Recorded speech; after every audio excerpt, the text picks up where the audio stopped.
नमस्कार, स्वागत है आपका सिटी पोस्ट लाइव में। मैं हूं मुस्कान और अभी हम मौजूद हैं मनीष कश्यप के ऑफिस में। सीधा सवाल दागते हैं।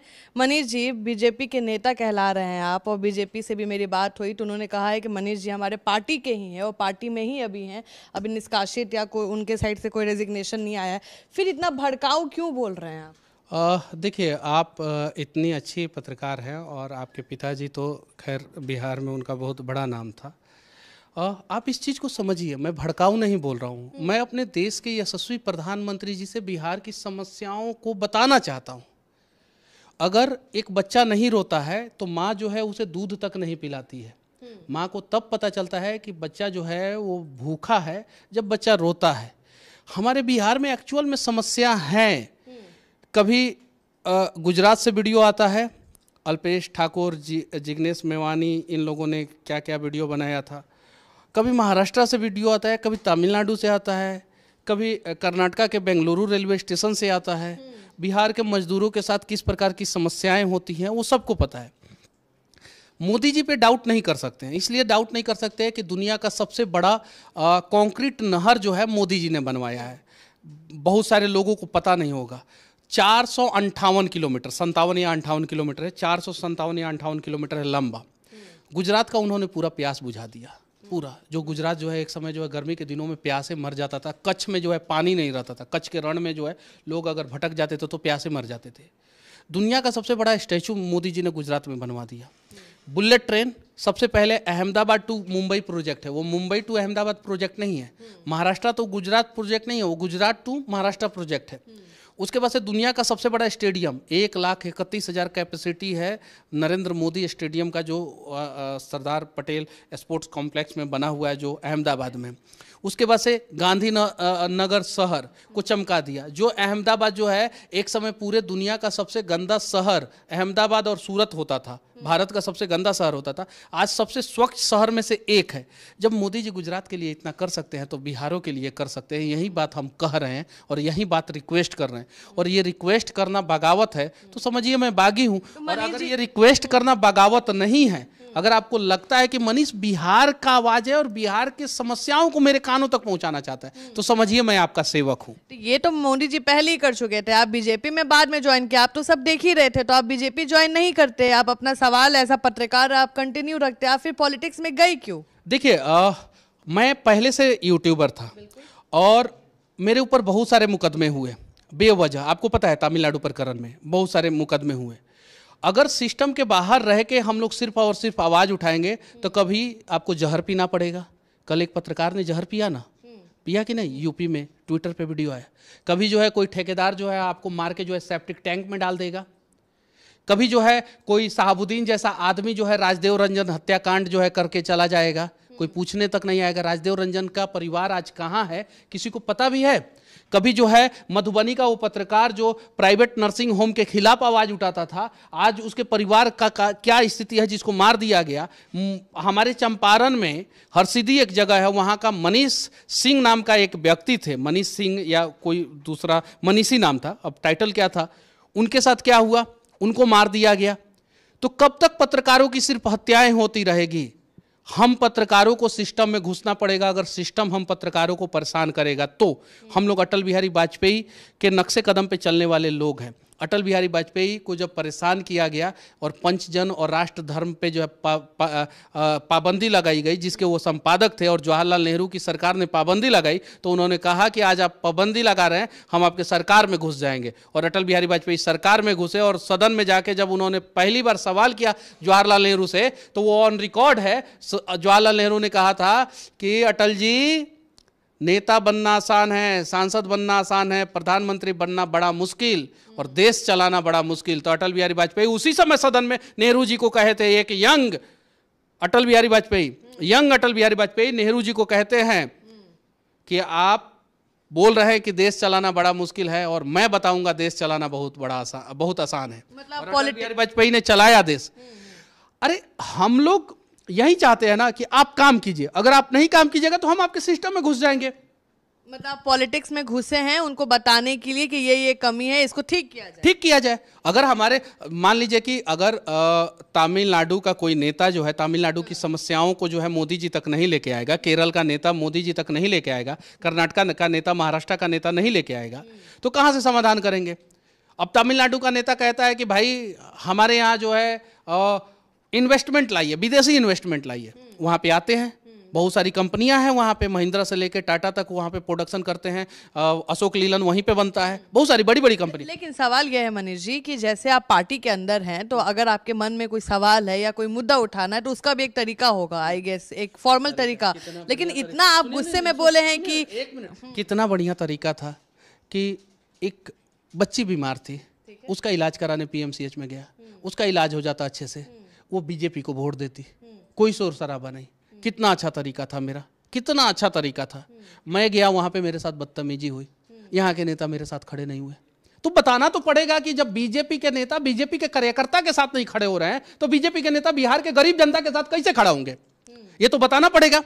आपके पिताजी कल को जो है आपके साथ नहीं खड़े हों, आप अच्छा काम कर रही हैं, अच्छी पत्रकारिता कर रही हैं, अच्छे ढंग से जो है चैनल को चला रही हैं, और कल को आपके पिताजी आपके साथ नहीं खड़ा हूं तो आप बताइएगा ना पिताजी को कि भाई मैं टैलेंटेड हूं, मैं काम कर रही हूं, अच्छा काम कर रही हूं। कम से कम ये मैसेज तो आपके पिताजी तक पहुंचना चाहिए ना।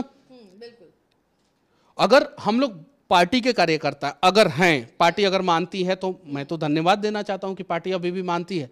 अगर मानती है और इतनी आज़ादी अगर पार्टी ने दी है तो मैं और धन्यवाद देना चाहता हूं। मैं जब मनोज तिवारी भैया के घर गया था, मैंने मंच पे ये बात कहा था, मंच पे ये बात कहा था, वो वीडियो ऑन रिकॉर्ड है कि मैंने बीजेपी के खिलाफ जो है 5000 वीडियो बनाया। मैंने मंच पे कहा था, दिसंबर का महीना था, दिसंबर या जनवरी का महीना था, और मैंने उनके सामने कहा था और सैकड़ों मीडिया वाले रिकॉर्ड कर रहे थे कि मुझे आज़ादी दीजिए, मैं आपके साथ हूँ। वो रिकॉर्डिंग है, वीडियो है। अगर मैं आपके साथ जब मैं खड़ा हो रहा था तब मैंने आपको बताया था कि मैं 5000 वीडियो बीजेपी के खिलाफ बनाया हूं, बीजेपी शासित प्रदेश में जाके बनाया हूं, मैं आवाज उठाया हूं। आज मेरी बातें क्यों बुरी लगेगी आपको? आज मैंने यही ना बोला कि मोदी जी की रैली में मत जाइए, गुनाह कर दिया क्या? गुनाह नहीं किया, लेकिन उसके पहले क्या बोला वो किसी ने नहीं बताया। मैंने ये बोला कि अगर कोई नेता आपके घर पे आए और ये कहे मोदी जी के रैली में चलना है तो आप उसे सवाल पूछिए कि क्या मेरा तबीयत खराब होगा तो तुम इलाज करवाओगे सरकारी अस्पताल में? क्या अगर मुझे समस्या होगी तो थाने में जो है मेरा मदद करोगे, ब्लॉक में मेरा मदद करोगे, अंचल में मेरा मदद करोगे, कचहरी में मेरा मदद करोगे? अगर नेताजी कहें कि नहीं हम मदद नहीं करेंगे और कुछ पैसा लीजिए और गाड़ी में बैठिए चलिए मोदी जी की रैली में, तो मत जाना। और अगर नेताजी कहें कि हाँ हम आपका मदद करेंगे तो आप मोदी जी के रैली में चले जाना। मेरा लाइव पड़ा हुआ है अभी भी वीडियो। मनीष जी जो आपने बयान दिया ठीक है, इसके बाद कहीं ना कहीं ऐसा अनुमान लगाया जा रहा है कि अब दूसरे पार्टी में भी जा सकते हैं, अब राजद से भी काफी करीब है, अब राजद में भी दिख सकते हैं। इसमें कितनी सच्चाई? नहीं, ये एकदम गलत है, अफवाह है और इसमें कोई सच्चाई नहीं है। मैंने अभी कोई निर्णय नहीं लिया है और मेरे ऑफिस में जो है अभी कोई ऐसा दिन नहीं है जिस दिन भाजपा, राजद या जनस्वराज या अलग अलग पार्टियों के नेता नहीं आते हों और जिनका इंटरव्यू नहीं होता हो। इंटरव्यू होता है और सिर्फ उतना ही तक संबंध रहता है, आइए इंटरव्यू होगा और आप जो बात बोलिएगा आपकी बातों को दिखाया जाएगा, आपसे सवाल पूछा जाएगा, आपकी बातों को दिखाया जाएगा, आपसे वॉयस होकर सवाल नहीं पूछा जाएगा। हाँ, बिहार की एक्चुअल मनीष कश्यप को राजद में देख सकते हैं इन फ्यूचर? अभी तो मैंने इसके बारे में कुछ नहीं सोचा है। कुछ मैं जो भी चीज़ें हैं, मैं अभी आज 31 तारीख है, डॉक्टर साहब ने भी कहा था कि 7-8 दिन तक आपको रेस्ट करना है और 7-8 दिन का मेडिसिन मुझे दिया था। 19 तारीख की घटना है और शायद से मैं 23 तारीख को या 24 तारीख को डिस्चार्ज हुआ था। 23 तारीख को शायद से मैं डिस्चार्ज हुआ था हॉस्पिटल से और 7 दिन का मेडिसिन उन्होंने दिया था। मैंने बोला था कि मैं अपने लोगों के साथ बैठ के जो है बातचीत करूँगा। मेरा कर्म भूमि है चनपटिया, चंपारण, मैं वहाँ जाऊँगा। जन्मभूमि कर्मभूमि जो समझिए दोनों है मेरा। मैं वहाँ जाऊँगा और मैं वहाँ पे लोगों से बातचीत करूँगा, अलग अलग गांव जाऊँगा, अलग अलग तरीके से लोगों से बातचीत करूँगा और मेरे लोग जो बोलेंगे, मुझे चाहने वाले लोग जो बोलेंगे। विधानसभा चुनाव लड़ने का मन लड़ना है वो तो मतलब डंके की चोट पे एकदम। वो तो पीएमसीएच प्रकरण से पहले भी मैंने सैकड़ों वीडियो में बोला है। पीएमसीएच वाला जो दृश्य है एक बार समझाइएगा, क्योंकि आप उसके बाद इतना गुस्से में थे, आप उसके बाद आप इतना बोलने लगे, क्योंकि उसके पहले आप इतना भड़काऊ नहीं बोल रहे थे। नहीं, उसके पहले भी जो है मैंने बोला था बाढ़ के समय में मैंने जबरदस्त बोला था और जम के बोला था। बाढ़ आई थी, बाढ़ तो आज से लेकिन अभी चुनाव है मनीष जी, अभी चुनाव है और चुनाव के समय अपने पार्टी के लोग ऐसा बोलेंगे। 1 मई को जो है मैंने मजदूर दिवस के अवसर पर मजदूर के लिए वीडियो बनाया था, जाके मेरे चैनल पे आप देख सकती हैं, मेरे फेसबुक पेज पे देख सकती हैं, मैंने बनाया था। उसके बाद से मैं जहानाबाद जा रहा था तो रास्ते में मुझे जो है एक मजदूर मिला था, मैंने उनके लिए वीडियो बनाया था। जहानाबाद में जो एक्सप्रेसवे का पुल गिरा था अभी 1 महीना पहले, मैं जाके जो है वीडियो बनाया था। मैं सरकारी स्कूल के बच्चों के बीच खड़ा होकर जो है अभी 1 महीना पहले वीडियो बनाया था। आरा बक्सर जाम पे मैंने वीडियो बनाया था, दरभंगा टोल प्लाजा पे मैंने। हम मान गए थे। तो अब चुनाव क्या इंडिपेंडेंट लड़िएगा, किसी पार्टी का सहारा लीजिएगा? क्यों ना कहीं जैसा आप लाइव में बोल रहे थे कि आपके बच्चों के लिए कोई जाएगा, आपके लिए कोई जाएगा, तो कहीं ना कहीं लोग प्रशांत किशोर के साथ भी आपको जोड़ रहे हैं कि बोलने का तरीका प्रशांत किशोर जैसा आ गया आपके अंदर। देखिए मैं 2012 से वीडियो बना रहा हूँ, 2012 से, 2010 से सोशल मीडिया पे एक्टिव हूँ, 12 से वीडियो बना रहा हूँ और लगभग 15 से तो मैं बिहार में वीडियो बना रहा हूँ। मुझे समस्याएं दिखती हैं और मैं समस्याओं पे आवाज़ उठाता हूँ और शुरू से लेके अभी तक मेरी आज़ादी पे अगर कोई पाबंदी लगाएगा और मेरे आवाज़ उठाने पे जो है अगर कोई पाबंदी लगाएगा, मैं अगर किसी को दोस्त मानता हूँ और मेरे बुरे समय में वो मेरे साथ नहीं खड़ा होगा तो मैं उन लोगों के साथ नहीं खड़ा रह सकता। ठीक है, तो हम आपको जनसुराज और राजद में देख सकते हैं। मतलब लोग जानना चाहते हैं कि मनीष कश्यप किसके साथ जाएंगे। मैं क्या बोल रहा हूँ, दोनों की विचारधारा बिल्कुल अलग है, आपको पता है, दोनों का काम करने का तरीका भी अलग है। हाँ, मैं क्या बोल रहा हूँ कि मैं कल जा रहा हूँ अपने क्षेत्र में। आपके पिताजी पहले ऐसे व्यक्ति थे, फर्स्ट व्यक्ति जिन्होंने मुझे जो है हॉस्पिटल में मेरा इंटरव्यू लिया, पहला, उसके पहले किसी ने नहीं लिया था। ठीक है, और मैं आपको जो है ये सारी चीज़ें बताऊंगा, मुझे कम से कम 2 दिन का और समय दे दीजिए। मैं कल जाऊंगा, परसों से जो है मैं अपने क्षेत्र में घूमना शुरू करूंगा, कल से रात में शाम में घूमूंगा और परसों से जो है मैं घूमना शुरू कर दूंगा और 2 दिन बाद जो है मैं आपको बता दूंगा कि मेरे यहाँ के लोग, 3 दिन बाद मैं बता दूंगा कि मेरे यहाँ के लोग क्या सोचते हैं। वो लोग जो सोचेंगे वही मैं करूँगा। ठीक है, एक मुद्दा भी सामने आ रहा है, आप हर टॉपिक पे बात करते हैं, तेज प्रताप पर क्या बोलेगा? आप तेज प्रताप से भी मिले हुए हैं, उनका व्यक्तित्व भी जानते हैं और पार्टी को भी अच्छे से जानते हैं। तेज प्रताप का जो अभी मुद्दा चल रहा है उसको आप कैसे देखते हैं? देखिए मतलब तमिलनाडु प्रकरण से पहले जो है तेज प्रताप यादव जी से जो है मेरी पर्सनल बातचीत होती थी और अक्सर बातचीत होती थी और मैं राबड़ी आवास में जाके जो है, लालू राबड़ी जो आवास है उसमें जाके जो है मैं तेज प्रताप यादव जी का इंटरव्यू किया हूँ।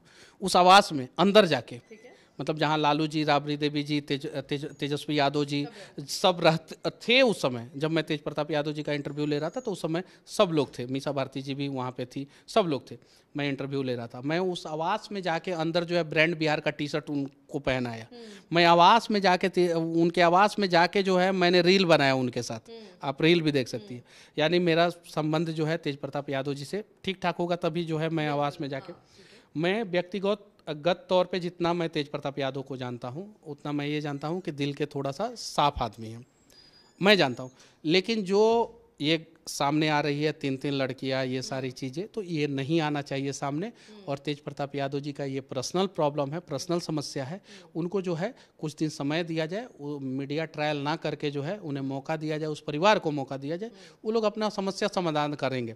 हाँ, बात होगी जब बिहार के डेवलपमेंट की, 1990 से लेकर 2005 की, तो हम कहेंगे कि उस समय जंगल राज था।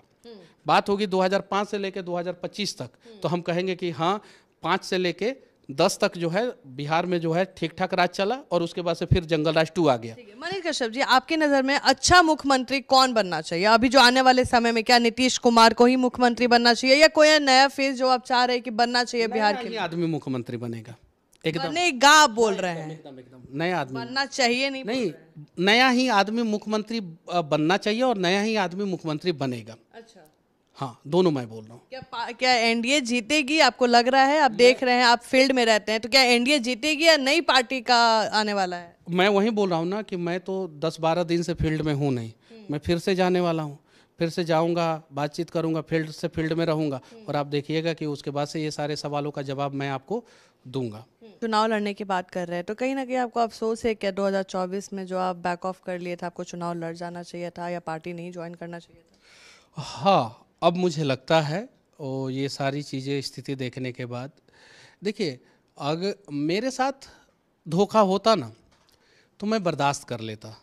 हम लोगों को आदत है, यंग है, हम लोगों का अभी उम्र जो है ढलान पे नहीं है। मेरी माँ के साथ विश्वासघात हुआ है, मेरे माँ के विश्वास को तोड़ा गया है।